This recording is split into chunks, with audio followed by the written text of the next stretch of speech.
वो फैसला जिसके अंदर आपने खुद लेना होता है, उसके नुकसानात खुद बेयर करने होते हैं, उसके प्रोज एंड कॉन्स आपके साथ ही जुड़े हुए हैं। तनकीद भी आप पर होगी और तायद भी आपकी होगी। इंसान की जो आखिरी ईंट में से आवाज निकलती है ना, चीख जो निकलती है, सही है, वो निकलती है जब आपके ऊपर कुछ नहीं होता, कोई सपोर्ट सिस्टम नहीं होता। You have to bear the consequences of your own decision. जिंदगी के वो लम्हे और वो हालात और वो जगह जहां पर, वो मकाम जहां पर आपने करना है सब। जब जिंदगी में एक आध दो दफा एक जगह 3-4 चीजों पे एक दफा चीज नहीं चली ना, लीव इट।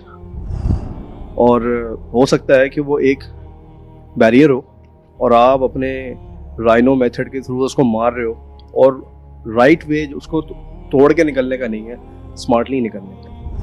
असल क्या है कि आपने डेस्टिनेशन ए से बी पे जाना है। रूट्स दो तीन होते हैं, 2-3 हो सकते हैं। अब एक इंसान एक ही के ऊपर स्टक है,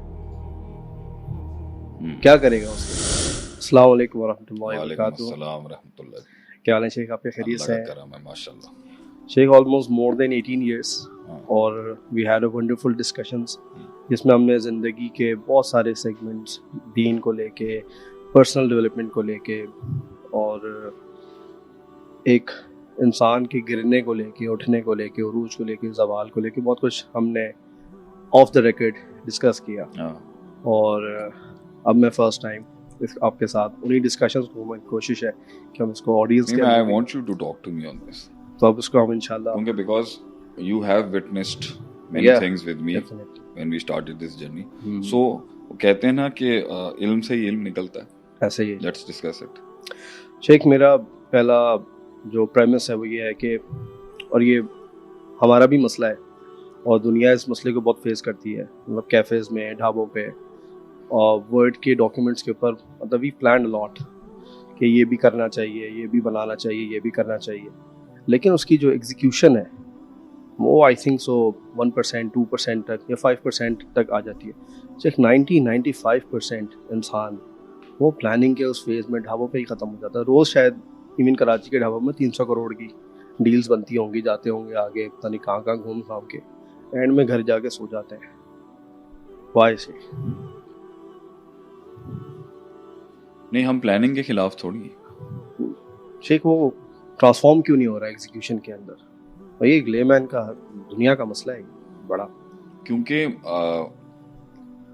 अगर आप इस मॉडल के अंदर हैं जिसमें आप कंट्रोल्ड हैं, सही है, और आप किसी की दाढ़ के नीचे हैं, या आप किसी सिस्टम का पार्ट हैं, या आप जॉब पे हैं where your independence of decisions is controlled, तो उसके अंदर एक ज़्यादा बड़ा स्पेस नहीं होता आपके पास एक्सिक्यूशंस करने का। मतलब एक आदमी किसी भी स्ट्रक्चर का पार्ट है, सही है, और उससे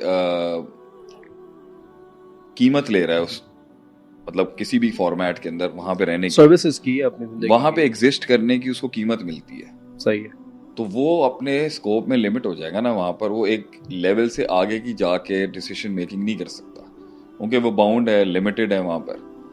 तो दूसरा जो फॉर्मेट है जिसमें इंसान को वाकई पर मिलते हैं उड़ने के लिए, जिसमें उसको वो मौका मिलेगा कि वो एक फ्री हैंड डिसीजन ले, और वो नौकरी में नहीं है, और वो ऑब्वियसली किसी और के अंडर नहीं है, वो एक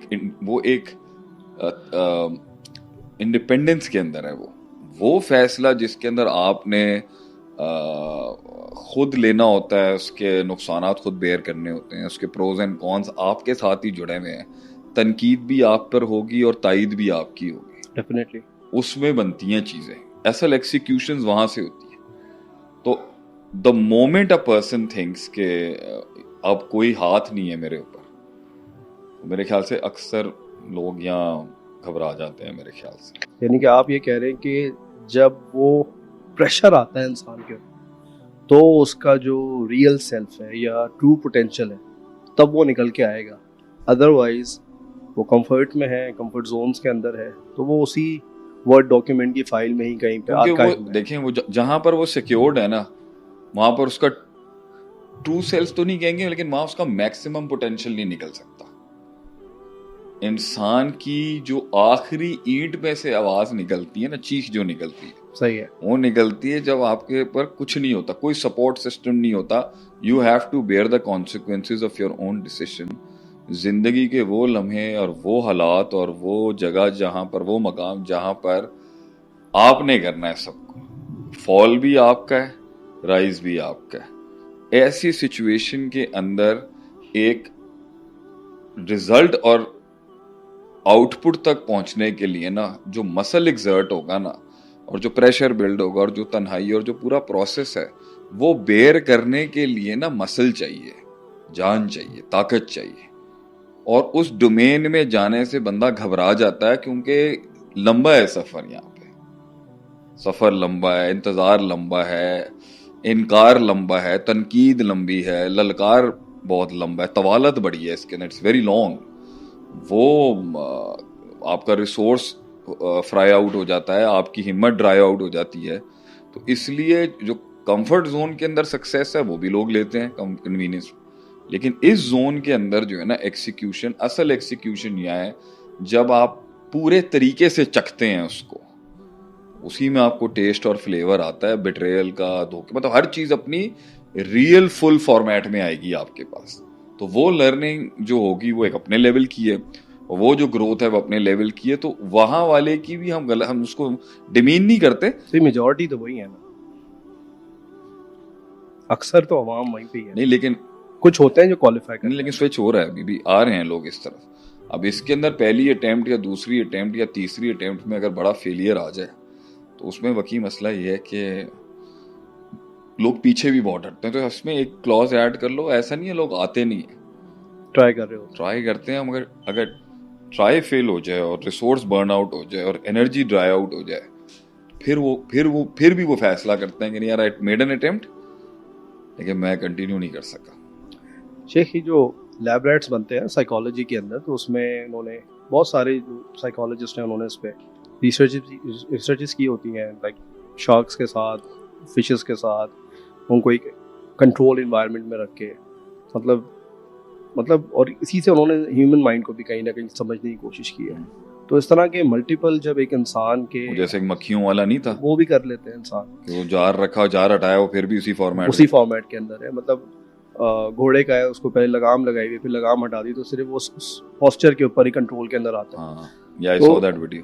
तो शेख, ये बहुत पावरफुल है। तो एक इंसान भी मल्टीपल फेलियर, मतलब कि उसका फेलियर हैबिचुअल हो जाता है वहाँ पे एक इंसान का, और उधर अपने आप को अनडू करना, I think it's a most नहीं, फेलियर हैबिचुअल होने का मतलब क्या है कि एक चीज मल्टीपल अटेम्प्ट्स के साथ अब वो अपने मेंटली माइंड में फेलियर ही कंसीडर कर रहा है कि मैं जब भी इस रास्ते में जाऊंगा तो मेरे साथ ये होगा, आगे भी दैट्स अ गुड पॉइंट, आगे भी होगा। और ये यूनिवर्सल पैटर्न है, घोड़े के साथ हुआ, मछलियों के साथ हुआ, चूहों के साथ किया उन्होंने। कंसिस्टेंसी ऑफ इवेंट्स उसकी ऑफ फेलियर उसकी नेचर बना देगा, नेचर बना देता है इंसान। हालांकि और बाद में तो इसमें मसला क्या है, इसको तोड़ेंगे कैसे उसको? मतलब आज तो वो बैरियर है। वैसे तुझे कैसा लगता है, how do you think it's going to be broken? Sheikh, मेरी तो बड़ी एक टेक्निक है जिसको मैं अपना काउंसलिंग के अंदर भी राइनो मेथड कहता हूँ, और ये it works very well in my life. जब जिंदगी में एक आध दो दफा एक जगह 3-4 चीजों पे एक दफा चीज नहीं चली ना, लीव इट। और हो सकता है कि वो एक बैरियर हो और आप अपने राइनो मेथड के थ्रू उसको मार रहे हो, और राइट वे उसको तोड़ के निकलने का नहीं है, स्मार्टली निकलने का। तो अगर एक नहीं चला तो राइट से ले ले, लेफ्ट से ले ले। इसको गूगल मैप भी चलाता है इस फॉर्मेट को। असल क्या है कि आपने डेस्टिनेशन ए से बी पे जाना है, रूट्स 2-3 हो सकते हैं। अब एक इंसान एक ही के ऊपर स्टक है, क्या करेगा उसके अंदर?